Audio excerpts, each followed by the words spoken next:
vya gouvernance budgétaire nibaza yuko ata numwe atobishigikira. Secteur privé nibo abadandaza batanga ikori, nibo batanga kori. Batanze ikori rero bakeneye yuko bamenya n'iryo kori ryatanzwe, ingene leta amafaranga yakoresha cane cane mu iterambere ry'igihugu y'abenegihugu, na cane cane yuko n'abadandaza bonyene baba bafise ico basaba. Iyo bakoze la gouvernance nivyo ari gouvernance budgétaire, mugabo aussi la gouvernance pour améliorer le climat des affaires. Ko byose birajana. Abadandaza bakeneye gutanga ikori, bakeneye yuko atanumwe atotanga ikori. Umudandaza wese adandaza, yaba muto, yaba uguciye, yaba munini, bose batanga ikori. Iyo kori igatangwa muri byo twita l'équité fiscale, kugira ngo la pression fiscale ibe nto. Kuko hamwe bobandanya bariha bamwe abandi ntibarihe, imigambi y'iterambere igihugu yashize imbere iyoheza nguje mu ngiro, kandi iyo migambi ije mu ngiro muca musanga yuko ubwo buryo leta ikeneye buca buremera bukaremera bamwe. Muri bya gouvernance rero dufashe iyo aspect imwe sur la fiscalité, sur la collecte des recettes, bikenerwa yuko abantu bose bariha, kandi bigakenerwa yuko abatoza kori bakora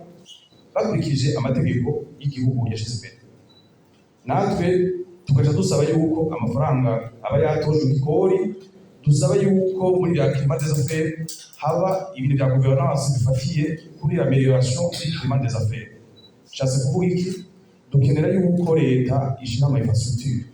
ico bita infrastructure de base, ibi vy'umuyagankuba, vy'amatara, ibi byo guhamagarana byatise, kugira ngo abadoshobore gukora twagukiwe. Ibi bya zone économique spéciale bizakuja mu ngiro, ibi bya parc industriel tubona yuko igisata kijejwe amahinguriro uburakorokateur yabaye ntoyi, dukeneye yuko kubakwa ibindi bigo byo gushobora haba ama parc industriel. Umuinvestisseur aje gukora mu Burundi afise umutahe wiwe ashaka kubaka ihinguriro, bashobore kumurosa ahayubaka, kandi ashobore kuronka ama infrastructure de base kugira ashobore gushobora kuba competitif. Ibi rero bikorwa na leta muri dans le sens d'améliorer, dans le sens d'accompagnement aux investissements. Urumva yuko rero gutanga ikori n'ibikoreshwa iryo kori ryatanzwe na leta, bikenerwa yuko umutanga kori nawe nyene abona neza ko afise inyungu kugira iyo kori aritange, ivyo yatanze nawe abigiremwo akarusho, kandi bimufashe mu migambi yiwe asangwa arakora. Nta kintu ciza nko kumukene no kumenya gutunganya neza ivyiwe. No munsi rero twahagaze ku kicana participation du public, kuvuga ingene abarundi nk'abanyagihugu abene igihugu canke ababaserukira bashobora gukurikirana ingene amafaranga leta ikoresha, ingene leta izira ikora mu muco igasohora amaraporo. Baravuga rero nk'amadokima 8 yerekana ko leta itegeza kuba iri kirerekana mu muco. Baravuga bati ico bita nka rapport préalable oblige. Aha mu Burundi bakunda kwita ko ari exposé des motifs. Baravuga ati none kumenyene ubutunzi bw'igihugu bwifashe, none nk'uyu yarasohotse ngiyo rero dokima bwiza kuba yarasohotse twarayibonye muri leta, baragiye mu nama nshinga amateka kuyerekana. Hari ico bita projet de budget de l'exécutif, integuro y'itegeko y'amafaranga leta izokoresha. Mu bisanzwe nk'irya nayo nyene isohoka kare, abantu bakayimenya kare uko n'uburyo bwo guterera. Haro n'indi bita budget citoyen, igitabo ca budget citoyen gituma umuntu amenya mu Kirundi imigambi leta izokora. Ivyo byose rero ntibiraja ku rugero rwiza, n'amaraporo agenda arasohoka hagati mu mwaka. Mbwa nk'ubu turavuga tuti ico bita exposé des motifs, ico bita nukuvuga ingene ubutunzi bwifashe n'ivyoje imbere, ivyo byategeza kuba bisohoka bikaja no muri amashinga amateka abantu tukabimenya. Iyo nteguro iri kiraba icisohoka hakiri kare kugira abantu bagira ico bayivuzeko, tumenye ko ama priority kuki wagize priority iki kubera iki wagize ngombwa, kandi tubona ibindi dukenye. ni vyiza yuko société civile itanga impanuro kandi bagakurikirana iko niko biragenda mugabo ukuntu ndiko muri les autres pays africains aujourd'hui muratereze ko turasubisa amashock exogène kuri ibi bintu bya climat bya changement climatique amashock économique byavuye muri bya Ukraine n'ibindi hakaca haba rero n'ibya covid ni vyiza cyane yuko haba rero débat contradictoire kugira ngo les efforts conjugués de part et d'autre bashobore guterera bitagoranye mugabo nashaka kuvuga yuko des fois hari abaderapage qu'une organisation de société civile burundaise témoin de notre histoire tragique use un langage aussi vulgaire, violent et méprisant. Iyo umuntu afite icyo birashikiriza nta kibuza ko agira des investigations approfondies akabaza akaja kuraba abo bantu akeneye kubaza ivyo bintu bituma abantu bakora bashize umutima hamwe kandi bagira ukumvikana secteur privé irafise ikirakora abantu bezo mudafe barafise uko barakora kugira ngo bajigire iyi situation d'inflation importée ariko ibiciro biriko biraduga ku masoko mpuzamakungu mwarabonye mu gihugu ca Kenya ariko abade manifestation ibiciro biriko biraduga ibi rero abagwiza tunga bagiye gutera intege naganda babwire ko hariho muravye mu ma base de données des formations igihe imbere ya crise 2015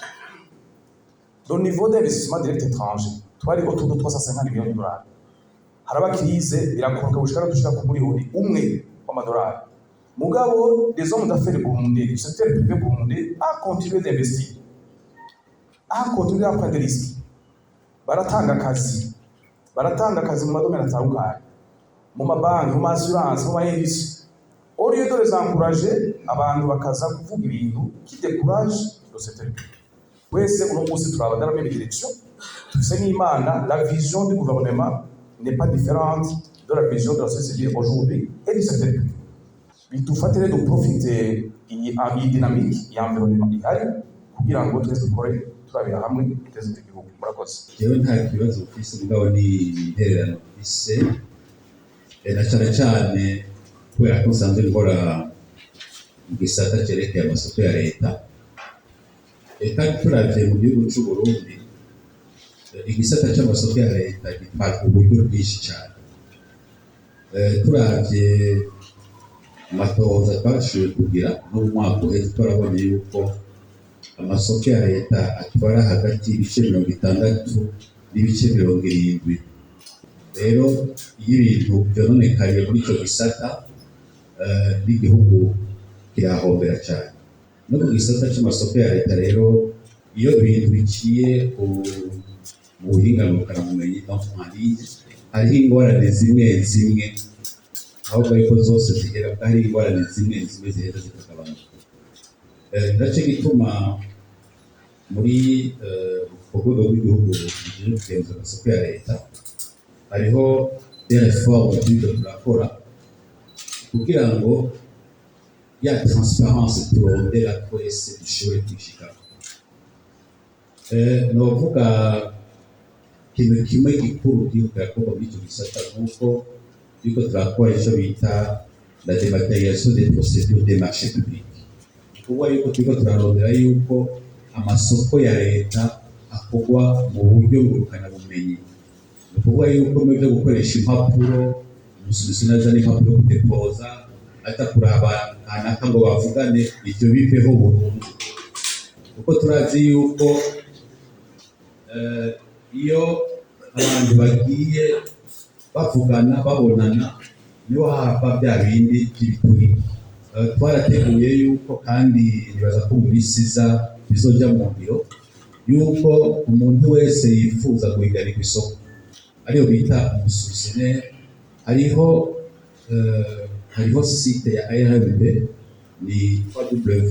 www.armp.bi donc mu wese azoyenda kugira enregistrement kuri iyo site akamenyekana ikindi kintu nyamukuru iyo yiyandikishije azotegerezwa no kuvuga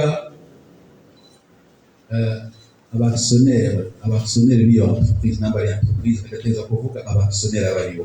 ati kubera ivyo bizotuma mu gihugu bimenyekana by'ukuri abantu baronka amasoko abaribo kuko ari abantu rimwe binegeza inyuma y'ama-entreprise umuntu akagira ama-entreprise ane atanu atandatu ari wa wundi cyangwa ugasanga abo ari kumwe niba abantu wewe umuntu agiye kwatibuye yaronse isoko yishirahamwe nirigijabise mugabo ugiye kuraba by'ukuri ugasanga ni babandi ivyo rero bizotuma izo ngorane zishobora kuva mu nzira hari ibindi biriko birakorwa kugira ngo dushike kuri wa muco twifuza gushikako nuko naho nyene amashirahamwe ya leta cyangwa ubushikiranganji abo bose bashaka gutanga amasoko bo twita autorité compétente nabo nyene bazotegerezwa guca kuri iyo site ya ARN kugira ngo biyandikishe hanyuma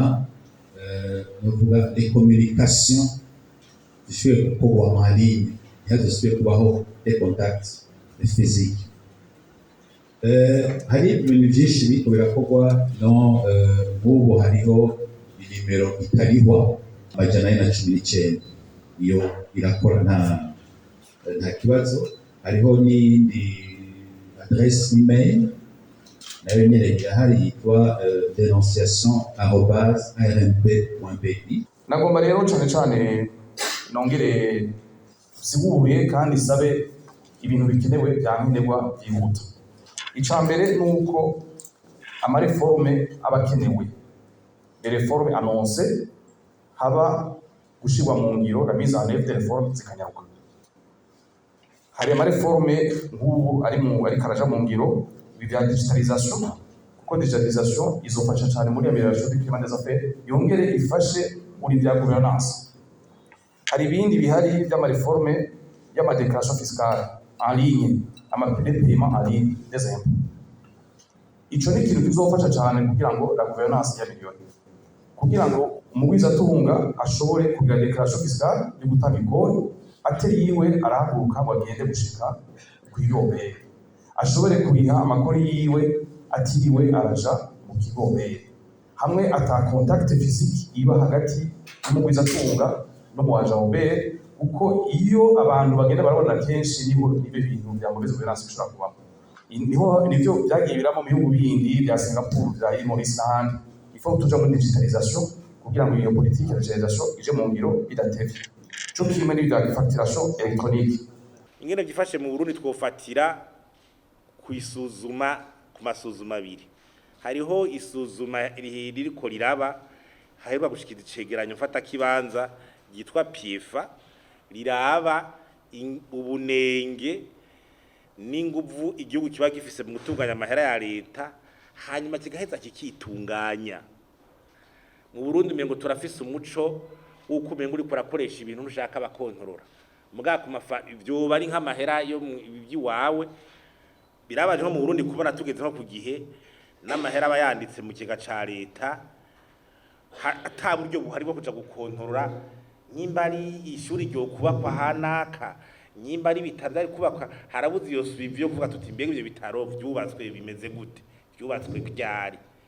amahera yarasohotse akwiye urumva isuzuma ry'ingene amafaranga leta ikoresha mu Burundi racafise utunenge twinshi irindi barura ryabaye niryo bita IBP ni kigo mpuzamakungu kiza kiraha amanota ibihugu kubijanye n'ingene amafaranga akoreshwa mu muco ico kigo rero gifatira ku bintu bitatu hariho transparence budgetaire no kuvuga ingene leta isohora amadokuma yerekana ingene ikoresha amahera hakaba n'ingene abanyagihugu binjizwa mu kurikira vya leta participation du public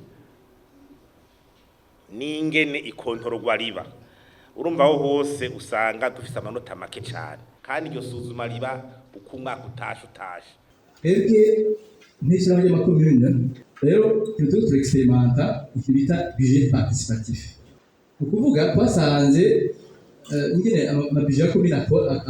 ategurwa kenshi akorerwa mu biro comptable musitanteri na peut-être na bamwe mu bahanuzi biwe hanyuma ikaje mu ngiro conseil kunari kwibarira hanyuma ikaje mu ngiro ariko kumbure batasubiye inyuma kubera igihugu babwira ati finalement ya budget turiko tubategurira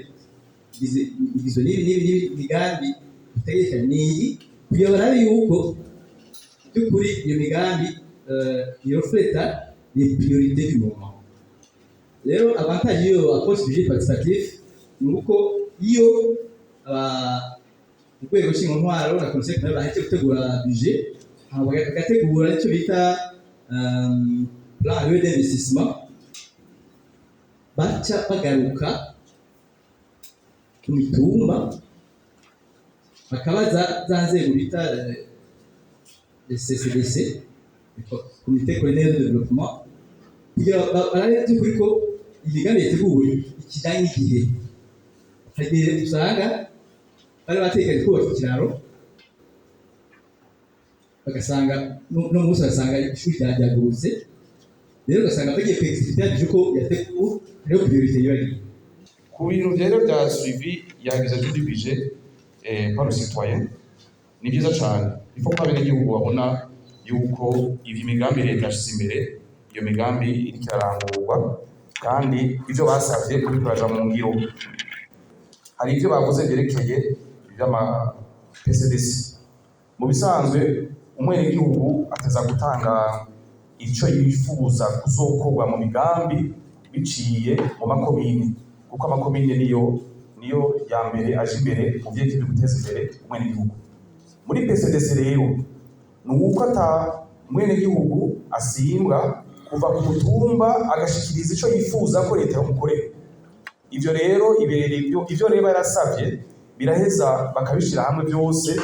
ku mitumba ya rusansuma hanyuma bakabishira mu gitabo kimwe ca PCDC abenegihugu rero bateza guterera kuri ivyo by'imigambi muri PCDC kugira ngo imigambi baba bashize imbere ishobore kuranguka utanga ikoro uzi ko rikugarukaho kandi ukabibona ni ikintu ciza cyane burya ahantu henshi ibi by'amafraude canke ibintu by'abantu basanga ikori biba kubera iki usanga umengo hari uruhome hagati yo gutanga ikori no kubona ico ririko rirakora aha mu Burundi rero uwo mengo baje kupaka ikori mengo n'umuntu aje kukugora uritange ugikura ariko arakugora ntuzi bikurikira abamaze kuyatoza nabo uwo mengo bayashikiriye boyitiranya n'amahera yo muhira iwabo ingene bayakoresha kugira bakontorogwe ugaca usanga na kaga ibyo ruca umengo wa muntu atanye ukora avuga ati jewe ngize imana nanje nkacisha hirya nzoba ndombeye kuko nujya agiye kuyatoza nta raporo amasinzi nico yakoresha ndiko ndaca mwibarabara kumbure ritameze neza amashuri mbona bitameze neza agaca yumva umengo ivyo biramugora kumbure kubera bitaciye mu muco byaciye mu muco yotahura ibi na biri iyo rero iyo ngendo yabonetse gutanga ikori biriyongera mu gihugu amahera leta ikayatoza neza igikurikira nuko nayo kuyatunganya neza nico kintu ca mbere ciza kuko nta kintu ciza nko kumukene no kumenya gutunganya neza ivyiwe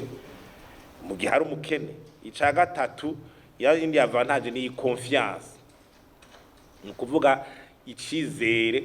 abantu bafashe igihugu abapartenere bo hanze bagirira igihugu urumva rero mu bige byo gukoresha amafaranga neza ya leta transparence budgetaire ngene akora biri mu bintu bifasha igihugu kugira ngo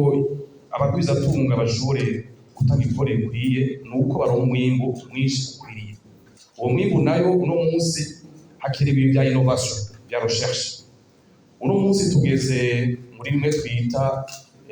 quatrième révolution industrielle bya innovation bya recherche et développement bene rero tugasaba neza dusaba yuko abakozi d'université abajana entrepreneur ibintu bya startup yuko babane bagira innovation kugira dushobore kuronka amateknologie moderne adupermeta yuko dushobora kuba competitif kuri ibi bintu bya transparence budgetaire turabona neza yuko hariho des indicateurs ubona ko igihugu cyawe ushobora kwatinya ko mugabo ko hariho manque d'information kugira bikoze mu notaire iya manque d'information au niveau du ministère des Finances. Donc, on savait une amélioration de nos communications en ligne, kugira ngo mail abagira aya majansi de notation arabe ya solvabilité des pays iduha l'accès à l'emploi dushobore kuronka ces informations en temps utile. Donc il faut yuko le ministère des Finances ishobora améliorer la communication kugira ngo les données les informations existantes baze kuzaccéder facilement, améliorer les indicateurs